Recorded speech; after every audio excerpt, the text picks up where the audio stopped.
Well, our objective is always to provide the best performance for a particular client's objectives. And walled gardens actually make it a little tougher because it's very difficult to actually measure reach and frequency across walled gardens. So overall, we're determined to find a way to do that. And I do believe a solution is not too far away. What would that solution look like? Well, really relates to a universal ID that allows us to watch what people, how they use a particular site, how they frequent it, and where they go afterwards.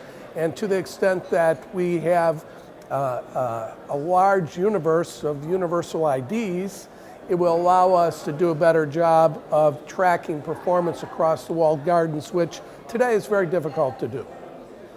Viewability still remains an issue for the industry.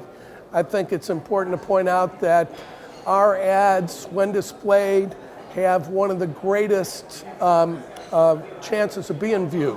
In fact, there's been a few independent studies done that says almost all our ads are viewed.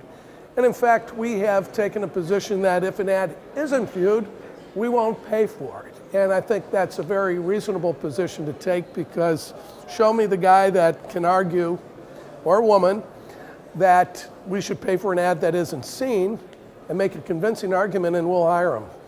Well, video is becoming a larger and larger part of our business, particularly in the US and UK. It's about 50% overall, and is certainly proving to be a very effective form of advertising online. And very similar to why broadcast television has been the mainstay of advertising for many years, online video, I think, is creeping into that same corner and will be the predominant format for advertising over in the foreseeable future. Now, inventory, quality inventory, and that's a good question. What is quality inventory? To me, it's allowing us to put the right ad in front of the right person at the right time. Content also plays a role because the environment in which an ad is placed contributes to its impact. So from that quality perspective, it becomes a little more difficult as more and more advertisers want the quality inventory for us to find exactly what we want. Now, fortunately, there's a lot of strong alternatives that are growing inventory, video inventory, at a rapid rate outside of Facebook and Google, who also continues to grow, but we're finding more and more quality inventory outside of those entities that makes us feel very comfortable about our ability to put that right ad in front of the right person at the right time.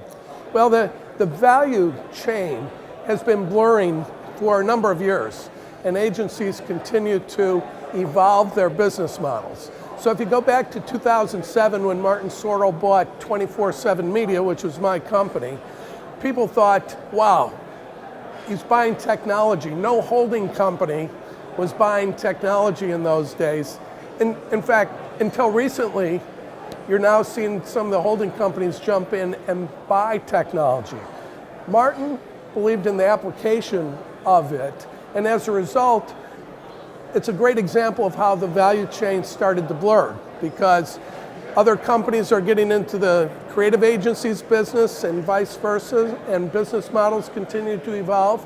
And 24/7 Media is a great example because it evolved into Xaxis, which is currently the largest, fastest growing asset of scale that WPP has.